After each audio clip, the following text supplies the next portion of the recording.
magazines, videos, television, the internet. These are all forms of communication, which is media. We live in a world where media is king. But this communication medium is battered with issues. We are in a Catholic country, but is media following the moral teachings of the Church? Depictions of sex flooding the mass media. Why is that? We get to know what's in and out through media. We are influenced on how we move because of media. And probably the biggest contributor is social media. In this program, we will examine what the average teenage Filipino Atenean understands about media and how it affects their daily lives. Join us in an in-depth view on media and influential media.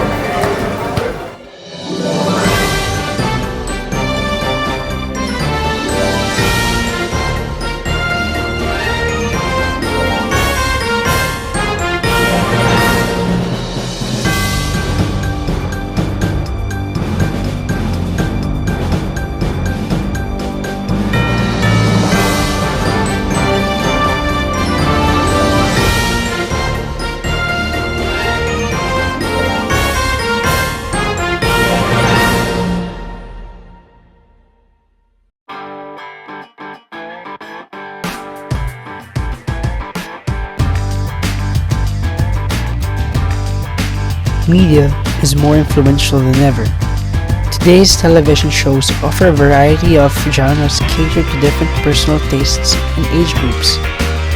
But before we delve deeper into the topic, let's define some of the confusing words that we may encounter in the later scenes.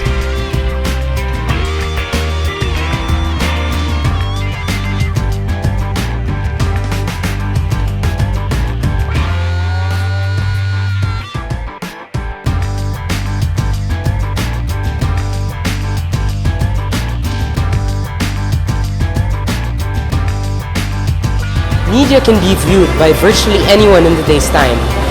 To find out what the general public and the experts view media, we've consulted a few people who are knowledgeable in this field. So good afternoon. What are your views on the current media shown to the public? A lot. I have a lot of views. But I'm not one to tell you that everything in the media is evil. There's a lot of good the media can do and is doing. And that's my role as a media educator. I'm supposed to help students discern what are the good messages they could take, what are the good experiences they could take, and how to use the media responsibly.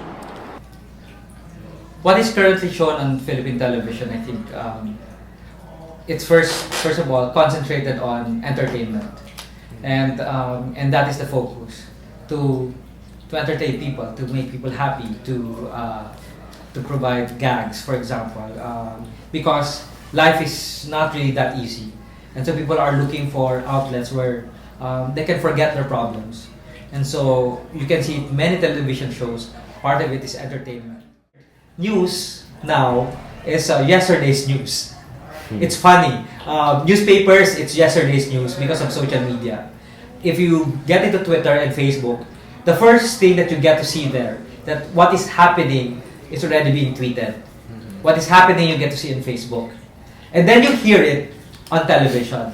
Meaning, now, it is the people, real people, telling television about what they have to say, what they have to talk about on television. Before, the power, so this is now in terms of the general media.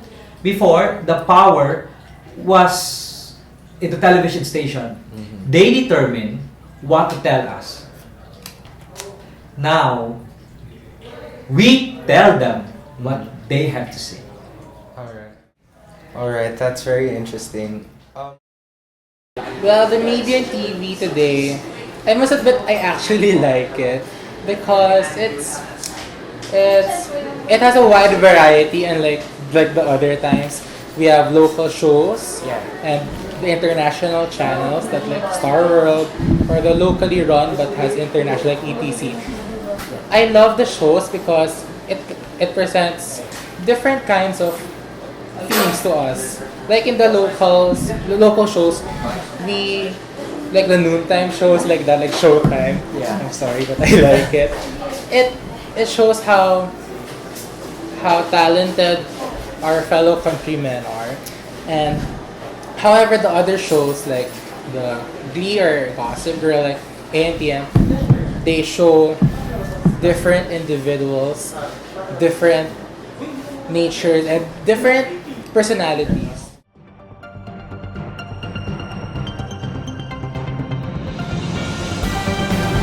There are many misconceptions about media, but the number one among all of these is sex. To furthermore discuss this, we have a media expert, a priest, and a journalist. So, what is your opinion on the sexualization in television? Well, sexualization does not only exist on television. It exists on a lot of mediums. So it is also in print. It is also, of course, you can also see it even in social media. It's everywhere. In other words, the whole world is highly sexualized. In a highly sexualized world, it is as if everything has to do with the sexual act. That is what is distorted. For example, food. We eat food in order for us to be nourished. But why is it that there are certain advertisements that food is like, it's a sexy thing? But we eat it. Period. Nothing else. I think sexualization of the media could be acceptable, but that's why we have classifications. What kind of people, what age groups are allowed to see it, are allowed to access it. And but as far as classical art, there are a lot of nudes, there are a lot of topless women. You look at Greek sculptures, men are shown fully naked and nude. There's a difference between nudity and sex. Now, my views on porn, it's there. As long as you have young men, you've got hormones, even young women, there will be porn. So the danger is the sexualization of the media just becomes dangerous when the access to the information, to the data, to the images are just more accessible. The internet, they ask you have to be 18, right, to access this site. You answer, yes, I'm 18, even if you're a 12-year-old kid, you'd access the site. News, we're reporting on wars, we're reporting on sensitive sexual abuse cases, so these are many different things. Now, in case of violence, for example, in the Philippines, I think we are pretty liberal. I think too liberal, in fact. Our media tends to be a bit rambunctious and a bit irresponsible at times. Sometimes we cross the line, in showing something sensational just to be able to get the ratings. This is also a ratings game. In the end, the news is a business. So at the end of the day, it's also a ratings game. But we as journalists, of course, we try our best, to stay away from the business side of things. Usually, if it's a rape victim, especially if it's a minor, we don't want to show the face, we don't want to reveal the name, because that's, for one, against the law. And secondly, it can have long-term psychological effects. So you have to consider your subject.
Another thing, one of the dangers of the media, and I'm talking about the internet and social networking, It's so fast.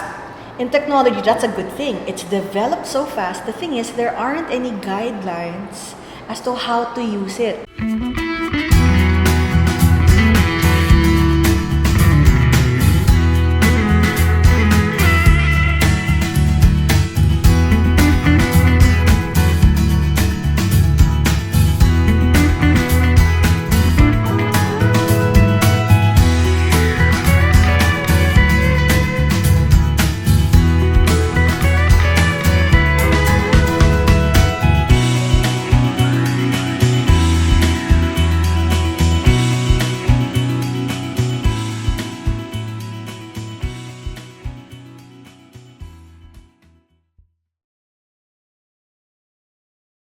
So our clothes is there in order for us to strengthen that relationship, to show that a certain event is important. An example would that be is the parable of the king who threw a banquet. Nobody wanted to come, but then he invited other people, saying that you come to this wedding. But then there was this guy who was not in his clothes, and he was banished. Why? Because he did not show respect to the king, to the host.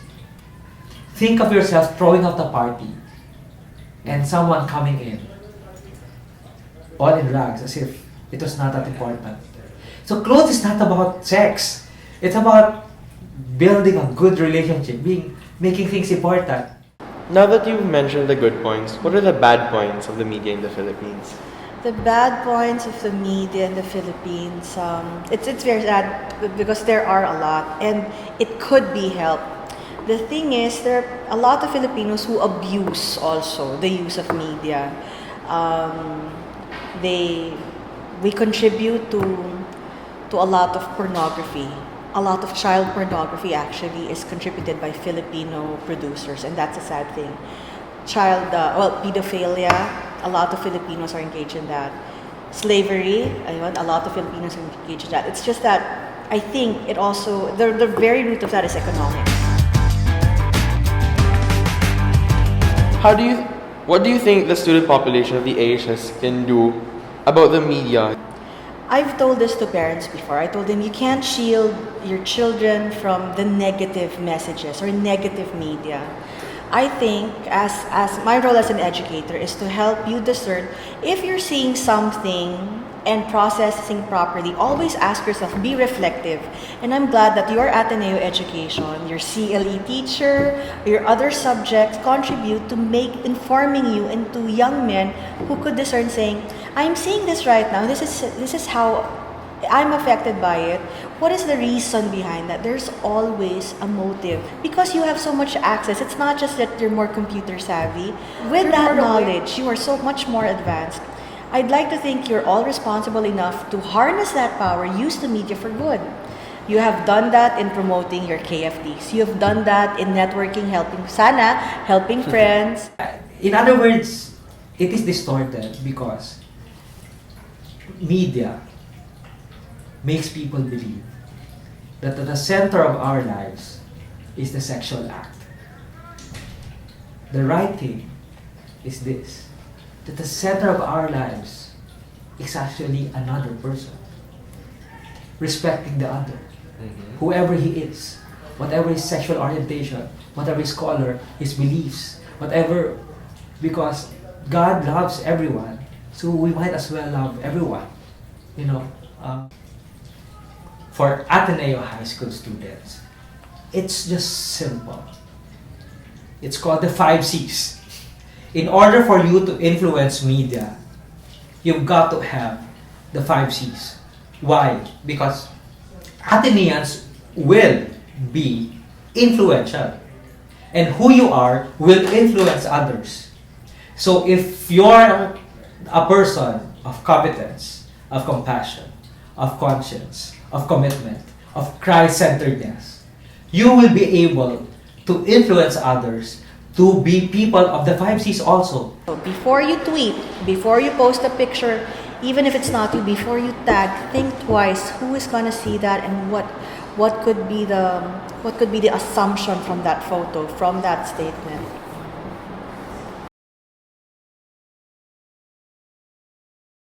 in the 5 C's and in being careful in what we post on Twitter or Facebook, it's a hand-in-hand solution.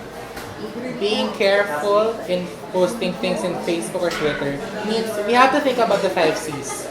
We have to think if it's morally right, because sometimes we post bad things. Those solutions that are suggested are actually what we need right now to control negative image we have. Now that we have discussed the definition of media, how it affects our society, the causes and effects of this issue, what the church stand on this issue, and what are our proposed solutions, the question now is, what are you gonna do about this issue? Thanks for watching. That's a true rule. Sponsor. Zach, say something. Yes, Zach. Bloopers now.